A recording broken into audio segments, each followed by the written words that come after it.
Assalamualaikum warahmatullahi wabarakatuh. Kami dari mata kuliah pemeriksaan pajak akan mempresentasikan tentang materi pemeriksaan atas transaksi hubungan istimewa. Sebelum itu kami akan memperkenalkan diri. Nama saya Farhana Talia Andeska. Nama saya Yuliasti Nabila. Nama saya Nana Melani Saputri. Nama saya Irmadiani. Nama saya Finadi Primordiaswanti. Nama saya Afifah Syafira Rifai. Baiklah, kami akan memulai presentasi kami. Di sini saya akan menjelaskan tentang pemeriksaan terhadap wajib pajak yang melakukan transaksi hubungan istimewa. Pemeriksa atas wajib pajak yang melakukan transaksi hubungan istimewa memiliki karakteristik dan prosedur yang berbeda dengan pemeriksa atas wajib pajak yang tidak melakukan hubungan istimewa. Di sini saya akan menjelaskan yang melakukan transaksi hubungan istimewa. Pemeriksa pajak harus melakukan satu, pemeriksa kewajaran atas transaksi afiliasi. Yang kedua yaitu pemeriksaan kelaziman transaksi afiliasi. Selanjutnya saya akan menjelaskan tentang terminologi dalam pemeriksaan transaksi hubungan istimewa. Yang pertama yaitu transfer pricing. Transfer pricing adalah penetapan harga dalam transaksi afiliasi. Yang kedua yaitu pemeriksaan kewajaran transaksi afiliasi adalah transaksi antar pihak yang mempunyai hubungan istimewa. Yang ketiga yaitu pemeriksaan kelaziman transaksi afiliasi adalah pemeriksaan yang ditujukan untuk meneliti keuangan, harga, dan transaksi afiliasi wajib pajak. Selanjutnya yaitu nomor 4 yaitu analisis kesebandingan. Adalah analisis atas kondisi dari transaksi wajib pajak dengan pihak yang mempunyai hubungan istimewa untuk diperbandingkan dengan kondisi dari transaksi atas pihak yang tidak mempunyai hubungan istimewa. Lalu yang kelima yaitu analisis fungsi aset dan resiko adalah analisis atas fungsi-fungsi yang dilakukan oleh tiap-tiap entitas yang terlibat dalam suatu transaksi dengan membandingkan aset yang dimiliki dan digunakan serta resiko yang ditanggung. Selanjutnya itu yang terakhir, yang keenam, metode transfer pricing. Metode transfer pricing adalah metode penentuan harga transaksi antara pihak yang memiliki hubungan istimewa yang berdasarkan prinsip kewajaran dan kelaziman usaha yang tidak dipengaruhi oleh hubungan istimewa, yang terdiri dari metode penentuan pasar sebanding, metode harga jual kembali, metode harga pokok plus, metode laba bersih transaksi, dan metode pembagian laba. Selanjutnya yaitu parameter pihak yang mempunyai hubungan istimewa. Dilihat dari pajak penghasilan. Yang pertama yaitu wajib pajak mempunyai penyertaan modal baik langsung maupun tidak langsung paling rendah 25% dengan wajib pajak lain. Yang kedua yaitu wajib pajak menguasai wajib pajak lainnya atau dua atau lebih wajib pajak yang berada di penguasaan yang sama. Yang ketiga yaitu terdapat hubungan keluarga baik saudara atau semenda dalam satu garis keturunan atau satu derajat. Yang kedua yaitu PPN dan PPNBM, yaitu pengusaha mempunyai penyertaan modal langsung ataupun tidak langsung sebesar 25% terhadap pengusaha lain. Yang kedua yaitu pengusaha menguasai pengusaha lainnya atau dua atau lebih pengusaha di bawah penguasaan yang sama. Yang ketiga yaitu dapat hubungan keluarga baik saudara semenda dalam satu garis keturunan atau ke samping satu derajat. Baiklah, saya akan menjelaskan metode transfer pricing. Yang pertama adalah harga pasar sebanding atau comparable uncontrolled price, di mana metode ini diterapkan dengan pembanding harga transaksi dari pihak yang ada hubungan istimewa dengan harga transaksi barang sejenis dengan pihak yang tidak mempunyai hubungan istimewa. Yang kedua adalah harga jual kembali atau resale price. Metode ini digunakan oleh wajib pajak yang menjual kembali produk yang telah dibelinya kepada pihak lain, di mana harga yang terjadi pada penjualan kembali tersebut dikurangi dengan laba kotor atau markup yang wajar. Selanjutnya adalah harga pokok plus, yaitu harga yang digunakan oleh usaha pabrikasi yang menjual kembali produknya kepada afiliasi untuk diolah lebih lanjut. Perhitungan harga wajar dilakukan dengan menambahkan tingkat laba kotor kepada harga pokok produksi. Selanjutnya adalah pembagian laba atau profit split, di mana metode pembagian laba adalah metode penentuan harga transfer berbasis laba transaksional yang dilakukan dengan mengidentifikasi laba gabungan atas transaksi afiliasi yang akan dibagi oleh pihak-pihak yang mempunyai hubungan istimewa tersebut.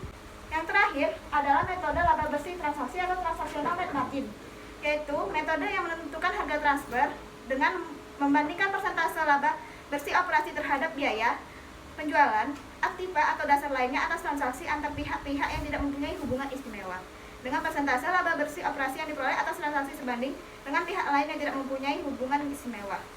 Selanjutnya itu tipe transaksi hubungan istimewa. Yang pertama itu penjualan barang atas penyerahan barang atau jasa yang tidak berwujud. Lalu yang kedua yaitu pembelian barang atau pemanfaatan barang yang tidak berwujud. Lalu yang ketiga imbalan jasa. Yang keempat itu penggunaan barang tidak berwujud dan imbalan royalti. Yang kelima yaitu peminjaman dan imbalan bunga. Lalu yang keenam yaitu pengalihan harta. Selanjutnya saya akan menjelaskan tentang analisis kesebandingan kewajaran dalam transaksi hubungan istimewa, maka nilai transaksi tersebut harus dibandingkan dengan nilai pembandingnya.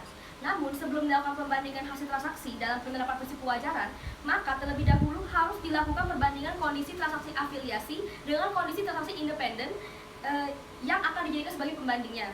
Nah, untuk dapat menerapkan prinsip kewajaran, maka wajib pajak harus dapat melakukan satu, analisis kesebandingan, dan dua, analisis VAR, yaitu analisis fungsi aset dan risiko. Analisis inilah yang akan menjadi petunjuk bagi wajib pajak setelah melakukan pembandingan. Selanjutnya saya akan menjelaskan tentang faktor-faktor kesebandingan. Faktor-faktor kesebandingan ini adalah faktor-faktor dari kondisi-kondisi dan syarat-syarat yang memberikan pengaruh terhadap hasil transaksi tersebut, yang meliputi karakteristik barang dan jasa, fungsi yang dilakukan, aset yang digunakan, dan risiko yang ditanggung. Lalu ada persyaratan kontrak, kondisi ekonomi, dan strategi bisnis. Lalu ada tujuan analisis kesebandingan, yaitu satu, untuk mengidentifikasi perbedaan kondisi transaksi dengan kondisi transaksi independen yang menjadi pembanding yang memberikan pengaruh terhadap hasil transaksi tersebut. Yang kedua yaitu untuk menyimpulkan karakter dari kondisi transaksi yang diperbandingkan. Yang selanjutnya yaitu ada tujuan analisis VAR, di mana tujuannya yaitu satu, untuk mengidentifikasi perbedaan substansi usaha para pihak yang terlibat dalam transaksi yang diperbandingkan, baik dalam transaksi afiliasi maupun transaksi independen yang memberikan pengaruh terhadap hasil transaksi tersebut. Yang selanjutnya yaitu untuk mengidentifikasi karakter dari para pihak yang terlibat dalam transaksi sebagai dasar untuk menyimpulkan substansi usaha para pihak tersebut.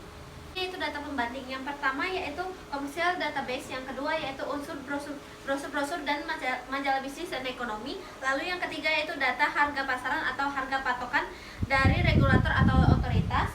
Lalu yang keempat yaitu data harga patokan barang impor dari Direktorat Jenderal Bea Cukai. Lalu yang kelima yaitu data harga produk-produk tertentu dari Badan Pusat Statistik. Lalu yang terakhir yaitu data landmarking internal Direktorat Jenderal Pajak berupa rasio-rasio keuangan untuk industri yang sejenis. Terakhir adalah pemeriksaan transaksi hubungan istimewa.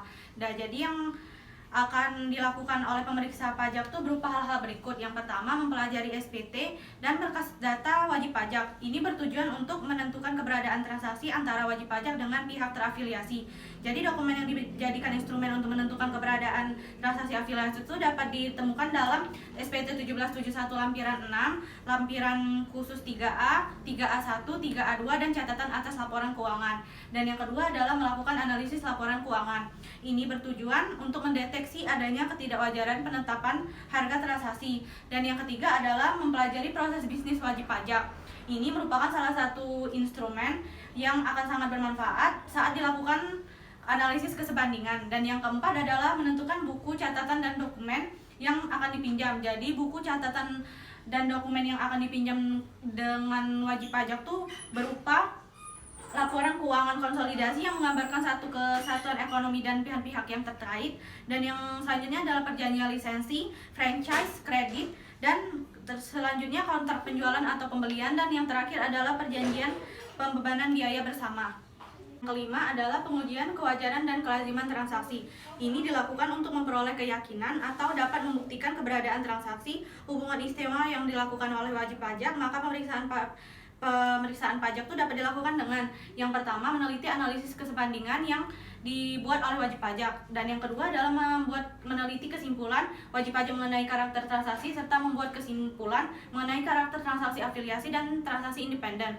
Yang ketiga adalah meneliti analisis VAR yang dibuat oleh wajib pajak, dan yang keempat adalah meneliti kesimpulan wajib pajak mengenai karakter dan substansi usaha para pihak yang terlibat.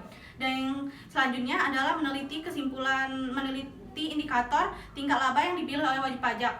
Dan yang keenam adalah meneliti metode transfer pricing yang dipilih dan diterapkan oleh wajib pajak. Dan selanjutnya adalah meneliti penerapan metode transfer pricing oleh wajib pajak. Dan yang terakhir adalah melakukan koreksi atas penetapan harga yang dilakukan oleh wajib pajak dengan formula sebagai berikut, yaitu harga wajar transaksi afiliasi sama dengan harga transaksi independen ditambah atau dikurang nilai beda kondisi transaksi yang mempengaruhi harga, atau laba bersih operasi wajar sama dengan laba bersih operasi transaksi independen ditambah atau dikurang dengan nilai beda kondisi transaksi yang mempengaruhi laba bersih operasi. Sekian presentasi dari kami. Wassalamualaikum warahmatullahi wabarakatuh.